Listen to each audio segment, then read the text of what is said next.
उज्जैन आए मुख्यमंत्री डॉक्टर मोहन यादव कावड़ यात्रा में शामिल हुए। महामंडलेश्वर उत्तम स्वामी द्वारा यह समर्पण कावड़ यात्रा निकाली जाती है। साधु संतों के बीच कंधे पर कावड़ रख मुख्यमंत्री भी चले। शिप्रा नदी के किनारे त्रिवेणी शनि मंदिर से शुरू हुई इस कावड़ यात्रा का महाकाल मंदिर पर समापन हुआ। दरअसल सावन माह की शुरुआत होते ही देश के प्रमुख शिव मंदिरों में कावड़ यात्री भी पहुंचने लगते हैं। ऐसा ही नजर धर्मनगरी उज्जैन में देखने को मिला। यहां महाकालेश्वर ज्योतिर्लिंग पर जल अर्पित करने के लिए सैकड़ों की संख्या में कावड़ यात्री दिखाई दिए। बोलो महाकाल महाराज की, परम पूजनीय उत्तम स्वामी जी महाराज की। बड़े ही हर्ष का विषय है कि हमारे बीच में इस प्रदेश के मुखिया परम सम्मानीय डॉक्टर मोहन जी यादव भी हमारे बीच में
शिप्रा नदी के त्रिवेणी क्षेत्र से शुरू हुई कावड़ यात्रा में खुद प्रदेश के मुख्यमंत्री डॉक्टर मोहन यादव शामिल हुए। मुख्यमंत्री ने अपने कंधे पर कावड़ रखी और आम श्रद्धालु की भांति बोल बम व जय शिव के जयकारे लगाते हुए पैदल चले। यह कावड़ यात्रा महामंडलेश्वर उत्तम स्वामी के नेतृत्व में निकाली गई। खास बात तो यह है कि इस कावड़ यात्रा की शुरुआत खुद मुख्यमंत्री डॉक्टर मोहन यादव ने 11 वर्ष पहले की थी। तभी से प्रतिवर्ष यह कावड़ यात्रा निकल रही है। इसका नाम समर्पण कावड़ यात्रा रखा गया है। इस यात्रा की खासियत यह है कि ग्रामीण क्षेत्र के तालाब, कुएं व बावड़ी से जल लेकर ग्रामीण यात्रा में शामिल होते हैं और फिर यह जल बाबा महाकाल को अर्पित करते हैं। शिप्रा नदी के तट पर त्रिवेणी क्षेत्र से शुरू हुई कावड़ यात्रा शहर के विभिन्न मार्गों से होते हुए महाकालेश्वर मंदिर पहुंचेगी। इस दौरान जगह जगह पुष्प वर्षा कर कावड़ियों का स्वागत किया जा रहा है।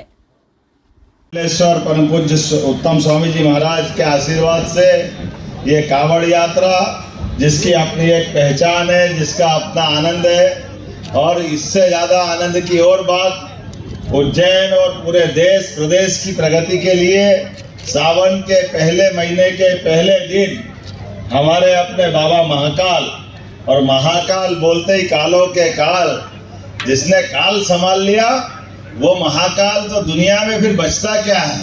बोले महाकाल महाराज की। अद्भुत छटा और अद्भुत तैयारी, अद्भुत व्यवस्था मेरी अपनी ओर से आज के साथ बहुत बेहतर आयोजन के लिए। हम सब जानते हैं उज्जैन बाबा महाकाल की नगरी, और ये जल से कावड़ यात्रा दोनों का सुखद संयोग हमको कई प्रकार से कई शिक्षा भी देता है।